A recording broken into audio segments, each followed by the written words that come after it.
चीन में golden boom चल रहा है, लोग जमकर चीन में सोने की खरीदारी कर रहे हैं, लेकिन ये खरीदारी फिजिकल नहीं, डिजिटल तौर पे ज्यादा हो रही है। शंघाई गोल्ड एक्सचेंज पर जाकर लोग डिजिटल सोना खरीद रहे हैं और खरीदारों को एक्सचेंज की तरफ से एक गोल्ड वारंट नाम का डिजिटल सर्टिफिकेट दिया जाता है और ये सर्टिफिकेट ये साबित करता है कि उनके नाम पर वॉल्ट में सुरक्षित तौर पर सोना रखा हुआ है।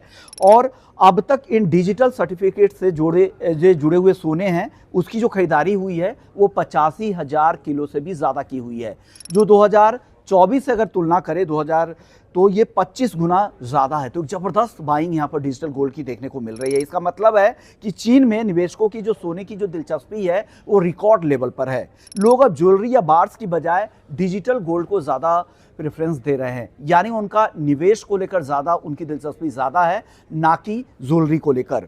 इससे चीन का जो कुल गोल्ड डिमांड है वो नई ऊंचाई पर यानी रिकॉर्ड ऊंचाई पर पहुंच गया है। शंघाई गोल्ड एक्सचेंज के माध्यम से सोने की खरीद को लेकर सरकार भी इसको ज़्यादा सुरक्षित और ट्रांसपेरेंट मानती है और बढ़ावा भी दे रही है। और हाल में जो हमने देखा भी था, जो टैक्स नियम में जो बदलाव किए गए, उनका मकसद भी यही था कि डिजिटल गोल्ड को बार्स में और इन्वेस्टमेंट को बढ़ावा देना, न कि ज्वेलरी की खरीदारी को ज़्यादा बढ़ावा देना। डिजिटल गोल्ड सर्टिफिकेट को से सोना रखना आसान भी है और रिस्क फ्री भी है।